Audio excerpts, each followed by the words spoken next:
मैं SC. Mishra from Mahatma Gandhi शिक्षण संस्थान दरभंगा। विषय हिंदी, वर्ग नवम, पाठ्य पुस्तक क्षितिज, पाठ संख्या 11। पाठ का नाम सवैये। कबीर रसखान। जीवन परिचय। कृष्ण भक्त कबीर रसखान का जन्म सन 1548 में दिल्ली के निकट हुआ था। इनका मूल नाम सैयद इब्राहिम था। मुसलमान होने पर भी इनकी कृष्ण में गहरी आस्था थी। इनकी कृष्ण भक्ति से प्रभावित होकर गोस्वामी विठल दास ने इनको अपना शिष्य बना लिया। कहा जाता है कि श्रीनाथ के मंदिर में इनको श्री कृष्ण के साक्षात दर्शन हुए, तब से वे ब्रजभूमि में ही बस गए। इनकी मृत्यु 1628 ईस्वी के आसपास हुई थी। साहित्यिक विशेषताएं। कृष्ण के प्रति अगाध श्रद्धा रखने वाले रसखान ने कृष्ण भक्ति को अपने काव्य का विषय बनाया है। वे कृष्ण से संबंधित प्रत्येक वस्तु, चाहे वह जड़ हो या चेतन, सब पर मुग्ध हैं।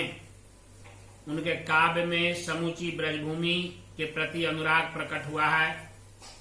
उनका कृष्ण के प्रति प्रेम पवित्र, निश्चल और निस्वार्थ है, जिसमें उनकी तन्मयता, भक्ति, भावुकता और तल्लीनता दर्शनीय है।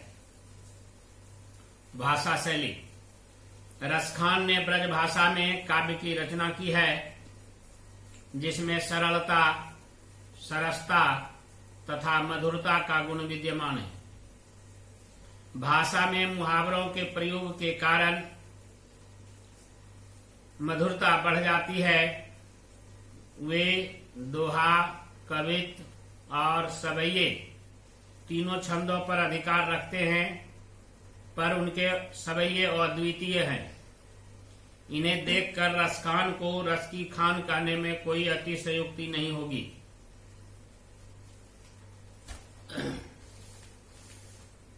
सवैये। मानुष हों तो वही रसखानी, बसों ब्रज गोकुल गांव के ग्वारन। जौ पशु हों तो कहा बस मेरो, चरौ नित नंद की धेनु मझारन। पाहन हौ तो वही गिरि को जो क्यों हरि छत्र पुरंदर धारण। जौ खग हौ तो बसेरो करो, मिली कालिंदी कूल कदम्ब की डारन।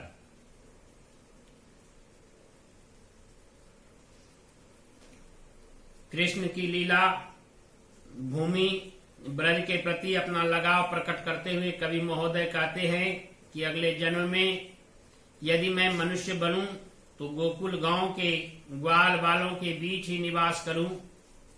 यदि मैं पशु बनूं तो मेरा वश नहीं है, फिर भी मैं नंद बाबा के गाय के बीच चरना चाहता हूं। यदि मैं पत्थर बनूं तो उसी गोवर्धन पर्वत का बनना चाहता हूं, जिसे श्री कृष्ण ने अपनी उंगली पर उठाकर इंद्र के प्रकोप से गोपियों को बचाया था।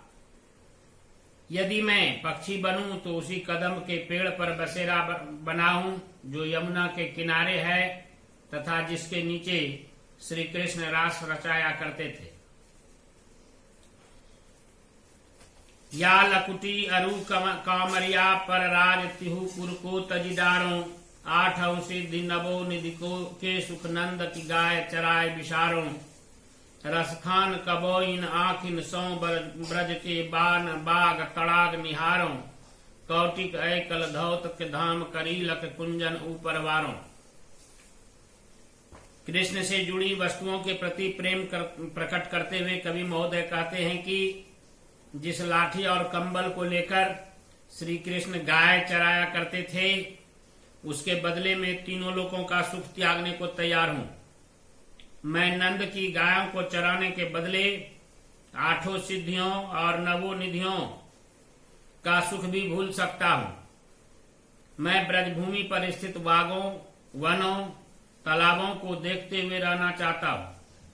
मैं इन करील कुंजों में रहने के बदले हजारों सोने के महल का सुख त्यागने को तैयार हूं।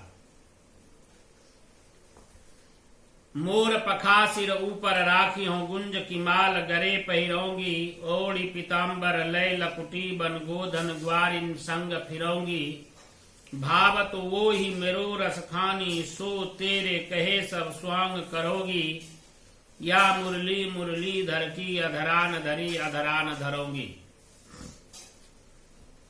कृष्ण के सौंदर्य पर मुग्ध एक गोपी दूसरे गोपी से कहती हैं कि हे सखी, मैं कृष्ण की तरह अपने सिर पर मयूर के पंखों का मुकुट तथा गले में गुंज की माला पहनूंगी। मैं पीले वस्त्र धारण कर श्री कृष्ण की तरह ही गायों के पीछे लाठी लेकर वन वन फिरूंगी। मेरे कृष्ण को जो भी अच्छा लगता है मैं उनके कहने पर सब कुछ करने को तैयार हूं। पर हे सखी, कृष्ण की उस मुरली को मैं अपने होठों पर कभी न रखूंगी। उस मुरली ने ही कृष्ण को हमसे दूर किया है।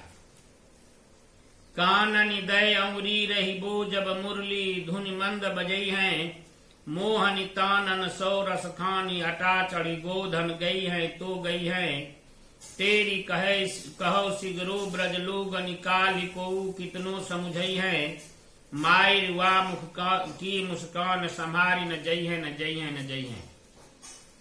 श्री कृष्ण की मुरली की ध्वनि तथा उनकी मुस्कान पर मोहित एक गोपी कहती हैं कि जब श्री कृष्ण मधुर स्वर में मुरली बजाएंगे तब मैं अपने कानों में उंगली डाल लूंगी ताकि मैं उसे न सुन सकूं।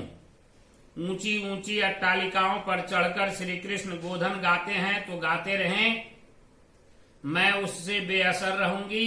मैं ब्रज के लोगों से चिल्लाकर कहना चाहती हूं कि कल मुझे कोई कितना भी समझाए, पर श्री कृष्ण के एक मुस्कान पर मैं अपने वश में नहीं रह सकूंगी। मुझ पर उस मुस्कान का जादू अवश्य चल जाएगा। धन्यवाद।